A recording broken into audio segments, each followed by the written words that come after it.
Bien chicos, buenas tardes, buenos días, bueno, no sé a qué horas estarán viendo este video. Eh, Como habíamos dicho en las sesiones pasadas, pues el tema que nos ocupa esta vez es la modernidad. La vez pasada hicimos un pequeño rápido abordaje sobre esta modernidad, pero esta vez vamos a hacer un proceso un poco más detallado del mismo. Anterior, ok, ya, me está grabando.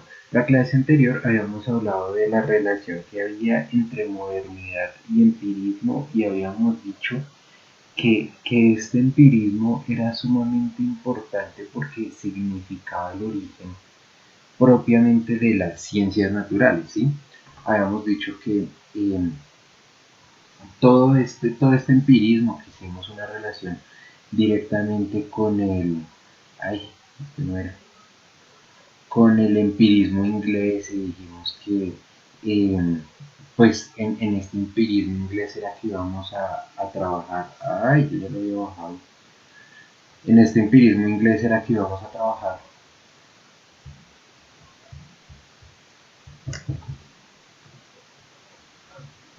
porque es propiamente en Inglaterra donde comienzan a crecer este tipo de movimientos filosóficos. Pues habíamos dicho que todo esto iba a ser la norma en, en la forma de comprender el mundo, ¿sí?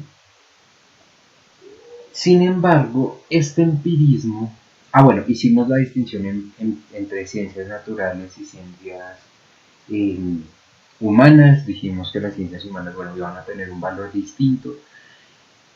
Este empirismo va a significar una transformación, ¿sí?, en la filosofía, ¿sí? Porque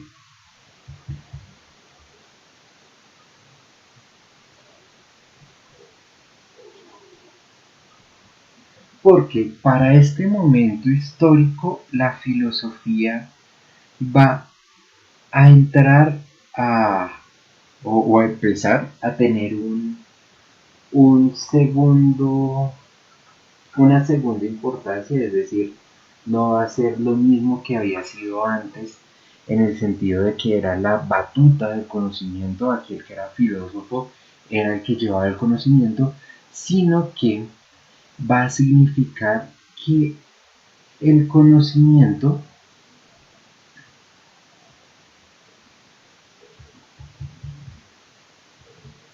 va a ser sustentado o va a ser reconocido propiamente en las ciencias, ¿sí? A esto es a lo que va a hacer referencia este empirismo, ¿sí? Al surgimiento de las ciencias. Nosotros también dijimos esto. Aquí comienza a verse las primeras trazas del positivismo, del ejercicio positivo, y pues comenzamos a ver otro tipo de situaciones, de formas de entender la ciencia distintas a las que habíamos tenido anteriormente, ¿sí? Listo. Entonces, ustedes no resintieron, pero tuve una pausa larguita. Estaba terminando de acomodar. Y esto. Entonces, estamos diciendo que el conocimiento en las ciencias es lo que va a valer ahora, ¿sí? Este conocimiento del empirismo, del arte. Sin embargo, esto no es como que toda experiencia es válida, ¿sí? O mejor, sí, toda experiencia es válida, pero para hacer la ciencia, pues tiene que tener unas ciertas cualidades, ciertas características, ¿sí? Y para significar también este cambio en las ciencias, también este cambio en la filosofía tiene que tener unas características, es decir, este nuevo empirismo va a tener unas características. De eso es lo que vamos a hablar hoy. Entonces, la primera de ellas, bueno, eso no es secreto para nadie, es la supremacía de la experiencia, ¿sí? La supremacía de la experiencia.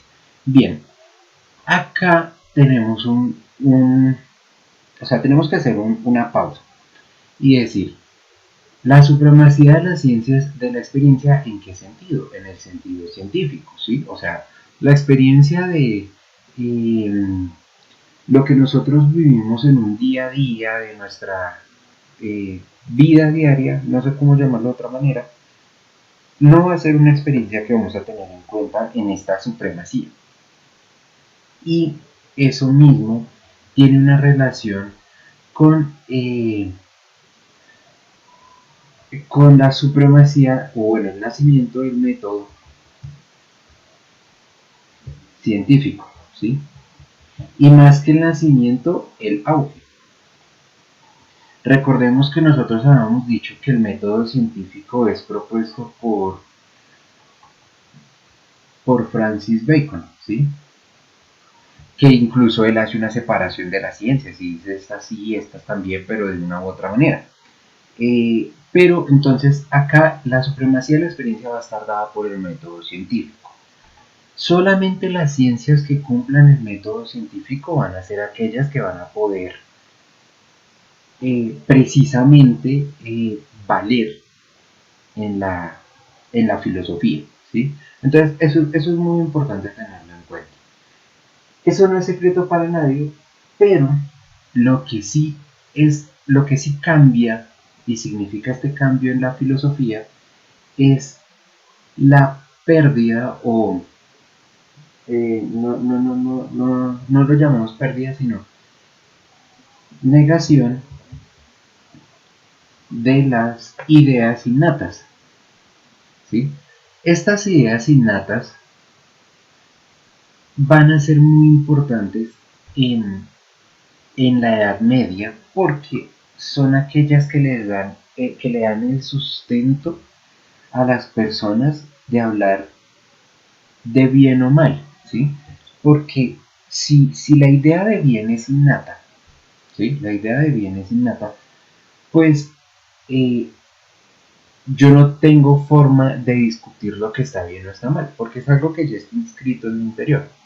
Pero si la idea de bien deja de ser innata, por ejemplo, y con ella todas las ideas metafísicas, todas las ideas de Dios, de bien, bondad, paz, justicia, equidad, todo este tipo de cosas que tienen un toque que parece que está metido en nuestro disco duro, van a quedar en un limbo, ¿sí? Van a quedar como que, ok, si no existen, entonces, ¿qué son estas ideas? Y en estas ideas están todas las ideas de la metafísica, que no sé si yo les comenté esta anécdota, o bueno, si ustedes saben esto, pero metafísica, meta es que está sobre y física es, bueno, de física, del cuerpo. Entonces la metafísica es, se habla de aquello que está sobre el cuerpo, más allá del cuerpo, más allá de los elementos que la física puede entender. La anécdota dice que la metafísica se llama así porque un tipo, el asistente de Aristóteles, metió un texto de Aristóteles encima de la física. Entonces, cuando lo fueron a nombrar, dijeron: pues el que está encima de la física, el metafísica.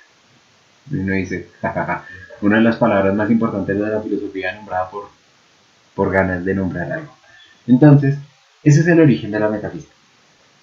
Si estamos hablando de cualquier elemento que sea por encima de lo físico, quiere decir que en este elemento de experiencia, nosotros cómo vamos a experimentar aquello que está por fuera de lo físico.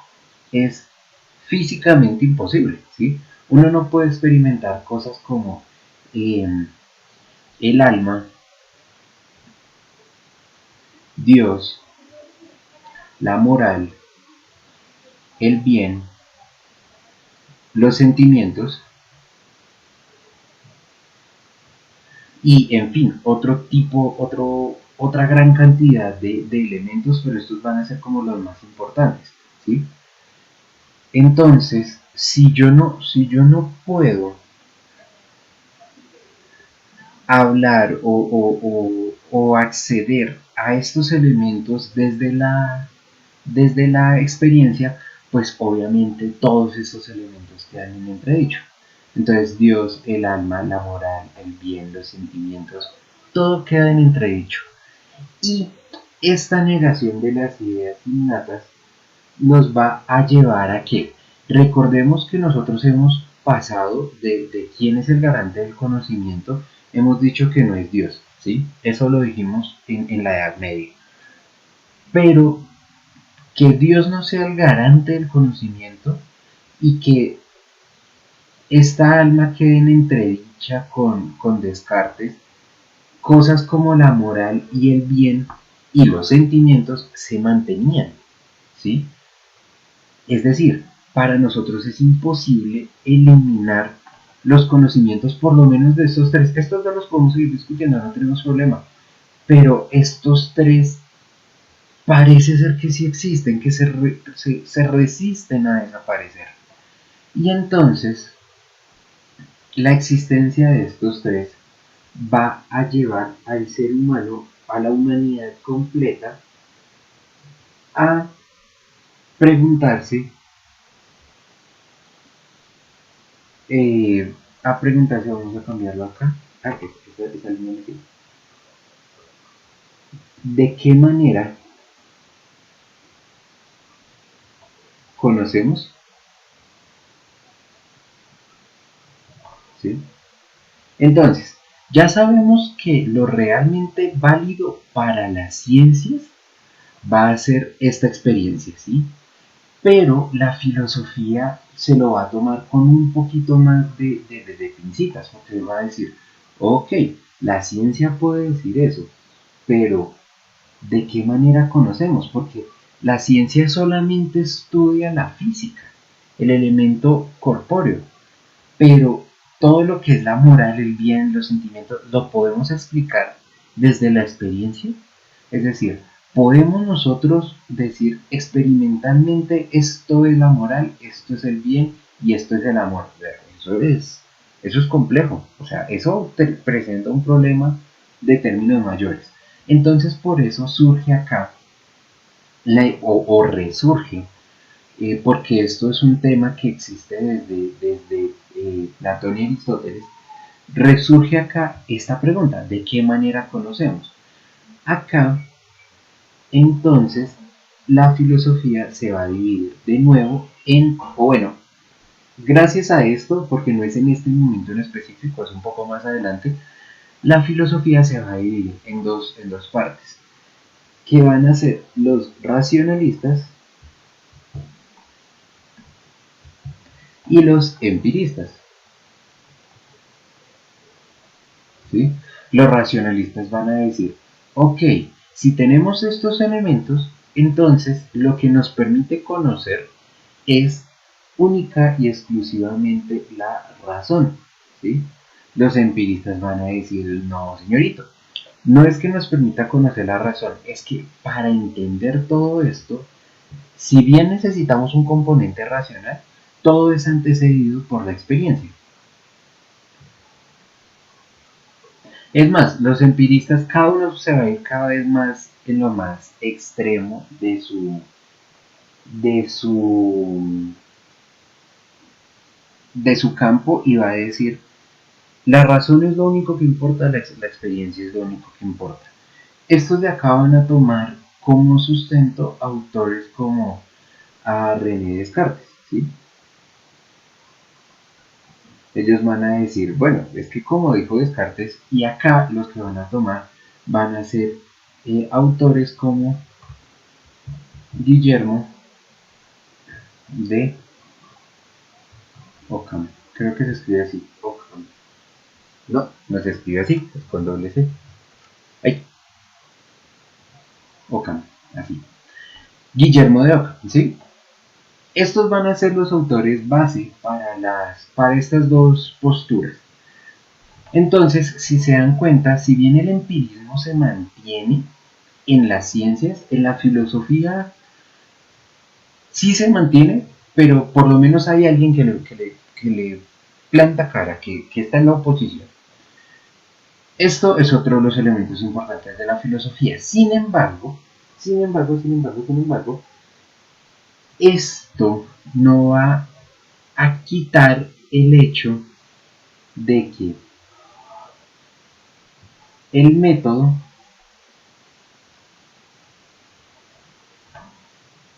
va a ser el método, ¿sí? ¿Qué quiere decir esto? Que el método, la forma, los paso a paso, como vamos a solucionar esta discusión, va a ser el método, ¿sí?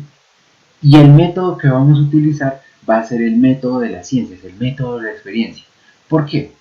Porque si no usamos este método, recuerdan cuando vimos el método de Descartes, vamos a llegar a un punto en el cual vamos a decir, pues sí, sí señorito, su merced puede pensar y opinar lo que piense, lo que quiera, pero eso no lo hace verdad. Y si no lo hace verdad, no lo hace válido, pues entonces ¿qué sentido tiene pensarlo?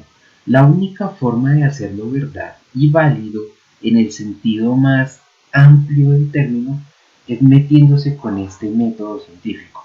Porque el método científico, recuerden, pretende objetividad, ¿sí? Pretende ser objetivo. Entonces, si yo quiero que lo mío, lo que yo estoy estudiando, realmente valga, lo tengo que de una manera meter en el método, ¿sí? Sea racional, sea experiencial, lo tengo que meter en el método. Entonces el método sí va a continuar. El método lo va a hacer todo. Incluso en este momento se van a dar grandes discusiones sobre el método científico, estamos hablando del método científico. Entonces van a haber autores que van a decir, el método es de una u otra manera, otros que van a decir, no, el método no es así, es así. A final de cuentas, eh, estas discusiones comienzan a llevarse hacia el campo propiamente científico, hacia el campo de las ciencias, en donde ya al final de cuentas se dice, eh, hay un único método y es un método que está compuesto de tres partes. Creo que ustedes lo han escuchado. Tesis, antítesis y síntesis. ¿Sí? Vamos a ponerlas acá abajo. ¿Sí? Entonces, este método va a hablar de la tesis, antítesis y síntesis. Entonces, estos tres momentos del método van a significar una forma de construir el conocimiento. Primero se realiza una tesis, primero se realiza una propuesta, después se buscan las partes contrarias de esta propuesta, ¿sí? Cosas que no puedan negar. Y finalmente se construye una síntesis o un constructo general analizando ambas cosas que después de un tiempo y casi que inmediatamente en algunos casos se convierte en una tesis y se vuelve el proceso.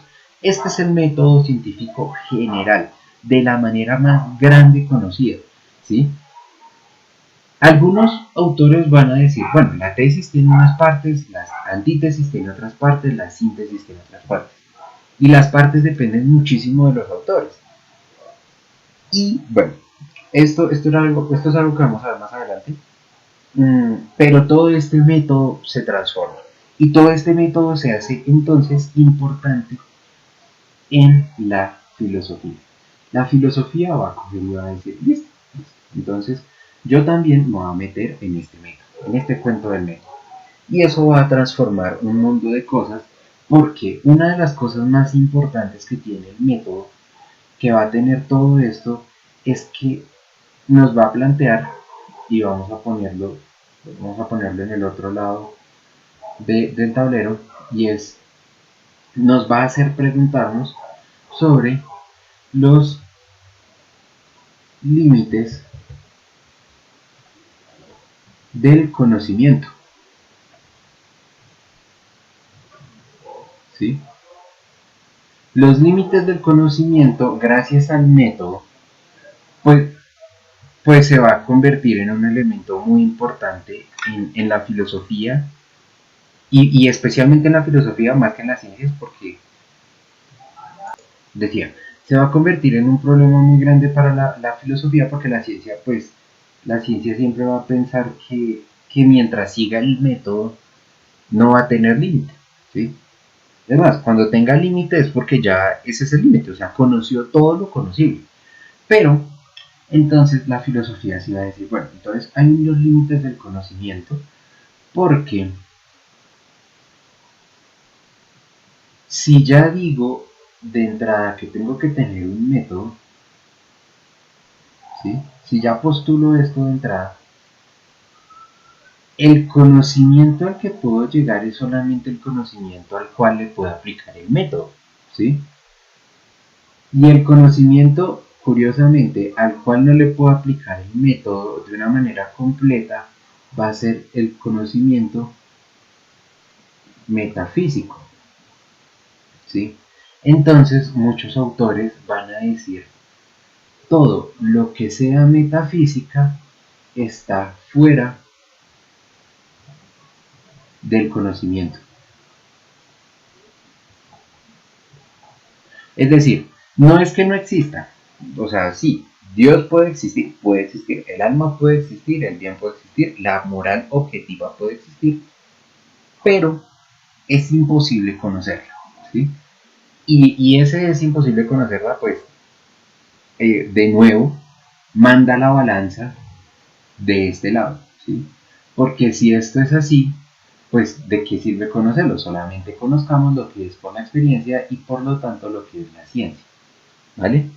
Entonces, este es el panorama que nosotros vamos a tener para este momento histórico.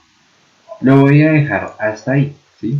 Esta clase terminó siendo muy cortica porque, pues es que realmente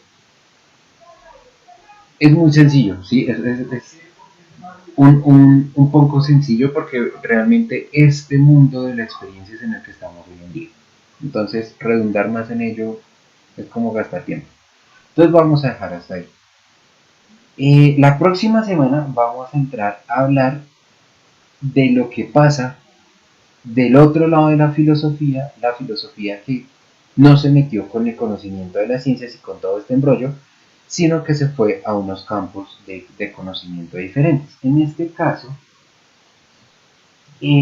hacia las teorías políticas, ¿sí? Recordemos que el cambio de la Edad Media, perdón, del Renacimiento a la modernidad estuvo plagado de muchos sucesos políticos diferentes, ¿sí? Entonces, por ejemplo, uno de los grandes sucesos políticos que marca el paso entre el Renacimiento y la Edad Media es la Revolución Francesa, ¿sí? Y muy de la manito por ahí medio agarrados, bueno, fuertemente agarrados, pero sin ninguna relación directa, comillas, comillas, en sus inicios, va a ser la revolución industrial. Entonces, todos estos elementos políticos y sociales del momento también van a afectar a la filosofía y la filosofía va a tener que decir algo sobre ellos. Entonces, pues la próxima semana empezaremos un poco a acercarnos a esta filosofía que podríamos llamar filosofía política y alejarnos un poquito de la filosofía pues de todo esto, que en teoría aquí comienza a ser filosofía de las ciencias, pero todavía no tiene ese nombre. Bien chicos, no es nada más por hoy, espero que estén bien, estén juiciosos. Nos hablaremos entonces la próxima clase presencial que es el jueves, ¿sí? El jueves que tenemos otra filosofía. Y nada, espero que todos estén bien.